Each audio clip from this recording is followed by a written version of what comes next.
In honor of National Teacher Appreciation Week, today's read aloud is Thank You, Mr. Fokker. It is written by Patricia Polacco. She is one of my all-time favorite children's authors. This book is going to begin with a prologue, and in the prologue it's going to tell what Patricia's grandfather does with honey. So listen carefully, because you're going to hear about this honey at the beginning of the book as well as at the very end.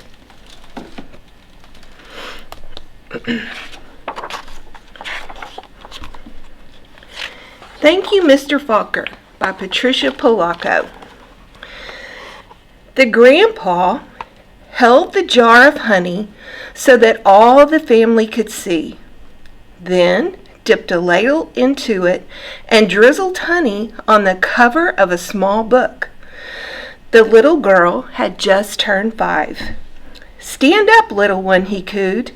"I did this for your mother, your uncles, your older brother, and now you." Then he handed the book to her. "Taste." She dipped her finger into the honey and put it into her mouth. "What is that taste?" the grandma asked. The little girl answered, "Sweet." Then all of the family said in a single voice, "Yes, and so is knowledge. But knowledge is like the bee that made that sweet honey. You have to chase it through the pages of a book."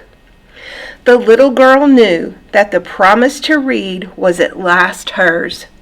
Soon she was going to learn to read.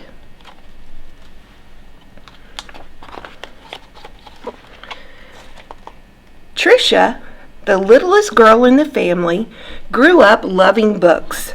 Her school teacher mother read to her every night. Her red-headed brother brought his books home from school and shared them.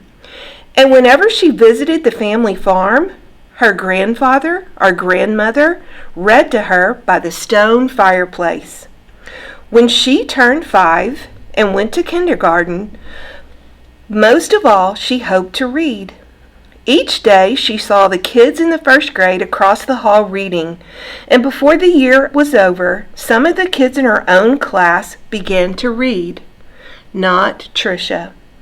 Still, she loved being at school because she could draw. The other kids would crowd around her and watch her do her magic with the crayons. "In first grade, you'll learn to read," her brother said. In first grade, Tricia sat in a circle with the other kids. They were all holding Our Neighborhood, their first reader, sounding out letters and words. They said, "Ba, ba, boy," and la, look. The teacher smiled at them when they put all the sounds together and got a word right. But when Tricia looked at a page, all she saw were wiggling shapes, and when she tried to sound out words, the other kids laughed at her. "Tricia, what are you looking at that book in that book?" they'd say. "I'm reading," she'd say back to them. But her teacher would move on to the next person. Always when it was her turn to read, her teacher had to help her with every single word. And while the other kids moved up into the second reader and the third reader, she stayed alone in Our Neighborhood. Tricia began to feel different. She began to feel dumb. The harder words got for the little girl, the more and more time she spent drawing. How she loved to draw, or just sitting and dreaming, or when she could, going for walks with her grandmother. One summer day, she and her grandma were walking together in the small woods behind their farm. It was twilight. The air was sweet and warm. Fireflies were just coming up from the grasses. As they walked, Tricia said, "Grandma, do you think I'm different? Of course, her grandma answered. To be different is the miracle of life. You see all of those little fireflies? Everyone is different. Do you think I'm smart? Tricia didn't feel smart. Her grandma hugged her. You are the smartest, quickest, dearest little thing ever. Right then, the little girl felt safe in her grandma's arms. Reading didn't matter so much. Tricia's grandma used to say that the stars were holes in the sky. They were the light of heaven coming from the other side. And she used to say that someday she would be on the other side, where the light comes from. One evening, they lay on the grass together and counted the lights from heaven. You know, her grandma said, all of us will go there someday. Hang on to the grass, or you'll lift right off the ground, and there you'll be. They laughed and both hung on to the grass. But it was not long after that night that her grandmother must have let go of the grass, because she went to where the lights were, on the other side. And not long after that, Tricia's grandpa let go of the grass too. School seemed harder and harder now. Reading was just plain torture. When Sue Ellen read the page, or Tommy Bob read his page, they read so easily that Tricia would watch the top of their heads to see if something was happening to their heads that wasn't happening to hers. And numbers were the hardest thing of all to read. She never added anything right. Line the numbers up before you add them, the teacher would say. But when Tricia tried, the numbers looked like a stack of blocks, wobbly and ready to fall. She just knew she was dumb. Then, one day, her mother announced that she had gotten a teaching job in California, a long way from the family farm in Michigan. Even though her grandma and grandpa were gone, the little girl didn't want to move. Maybe, though, the teachers and kids in her new school wouldn't know how dumb she was. She and her mother and brother moved across the country in a two-tone 1949 Plymouth. It took 5 days. But at the new school, it was the same. When she tried to read, she stumbled over words. The cat, ran. She was reading like a baby in the 3rd grade. And when her teacher read along with them and called on Tricia for an answer, she gave the wrong answer every time. Hey, dummy, a boy called out to her on the playground. How come you are so dumb? Other kids stood near him and they laughed. Tricia could feel the tears burning in her eyes. How she longed to go back to her grandparents' farm in Michigan.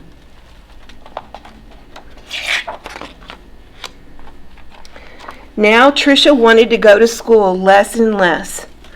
I have a sore throat, she'd say to her mother, or I have a stomach ache. She dreamed more and more, and drew more and more, and she hated school. Then, when Tricia started 5th grade, the school was all abuzz. There was a new teacher. He was tall and elegant. Everybody loved his striped coat and slick gray pants. He wore the neatest clothes. All the usual teacher's pets gathered around him. Stevie Joe and Alice Marie, Davy and Michael Lee. But right from the start, it didn't seem to matter to Mr. Falker which kids were the cutest or the smartest or the best in anything. Mr. Falker would stand behind Tricia whenever she was drawing and whisper, "This is brilliant, absolutely brilliant. Do you know how talented you are?" When he said this, Even the kids who teased her would turn around in their seats and look at her drawings. But they still laughed whenever she gave a wrong answer. Then one day, she had to stand up and read, which she hated.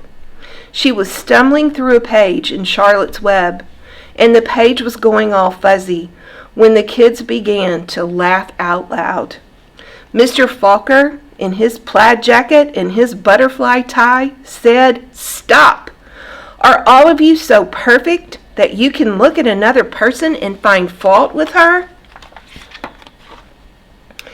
That was the last day anyone laughed out loud or made fun of her, all except Eric. He had sat behind Tricia for 2 whole years, but he seemed almost to hate her. Tricia didn't know why. He waited by the door of the classroom for her and pulled her hair. He waited for her on the playground, leaned in her face, and called her Toad. Tricia was afraid to turn any corner for fear Eric would be there. She felt completely alone. The only time she was really happy was when she was around Mr. Falker. He let her erase the blackboards. Only the best students got to do that. He patted her on the back whenever she got something right, and he looked hard and mean at any kid who teased her. But the nicer Mr. Falker was to Tricia, the worse Eric treated her.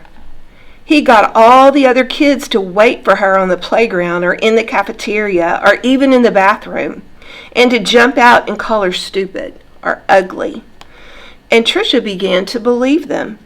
She discovered that if she asked to go to the bathroom just before recess, she could hide under the inside stairwell during the free time and not have to go outside at all. In that dark place, she felt completely safe. But one day at recess, Eric followed her to a secret hiding place. "Have you become a mole?" he laughed, and he pulled her out into the hall and danced around her. "Dumbbell, dumbbell, dumbbell, Maggie-O dumbbell." Tricia buried her head in her arms and curled up in a ball. Suddenly she heard footsteps. It was Mr. Falker. He marched Eric down to the office. When he came back, he found Tricia. "I don't think you'll have to worry about that boy again," he said softly. "What was he teasing you about, little one?" "I don't know," Tricia shrugged. Tricia was sure Mr. Falker believed that she could read. She had learned to memorize what the kid next to her was reading, or she would wait for Mr. Falker to help her with a sentence, then she'd say the same thing that he did. "Good," he would say. Then one day, Mr. Falker asked her to stay after school and help wash the blackboards. He put on music and brought out little sandwiches as they worked and talked. All at once he said, "Let's play a game. I'll shout out letters, and you write them on the board with the wet sponge as quickly as you can." "A," he shouted. She wiped a watery A. "8," he shouted. She made a watery 8. 14. 3. D. M. Q, he shouted out. He shouted out many, many letters and numbers. Then he walked up behind her and together they looked at the board. It was a watery mess. Tricia knew that none of the letters or numbers looked like they should. She threw the sponge down and tried to run. But Mr. Falker caught her arm and sank to his knees in front of her. "You poor baby," he said. "You think you're dumb, don't you? How awful for you to be so lonely and afraid." She sobbed. "But little one, don't you understand? You don't see letters or numbers the way other people do, and you've gotten through school all this time and fooled many, many good teachers." He smiled at her. That took cunning and smartness and such bravery. Then he stood up and finished washing the board.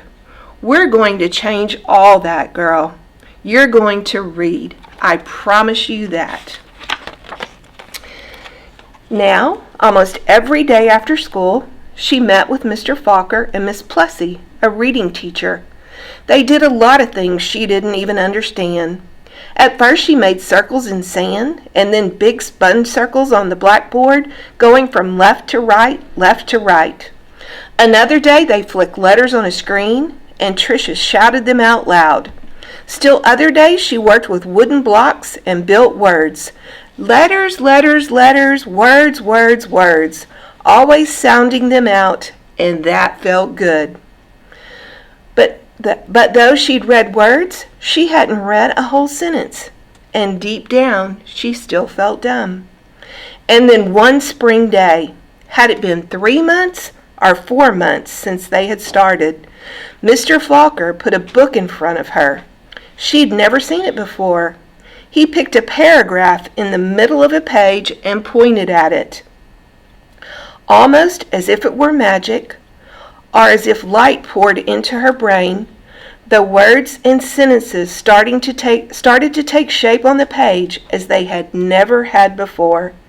She marched them off to...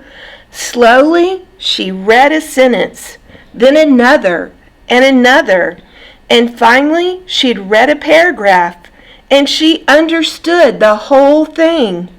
She didn't notice that Mr. Falker and Miss Plessy had tears in their eyes. That night, Tricia ran home without stopping to catch her breath.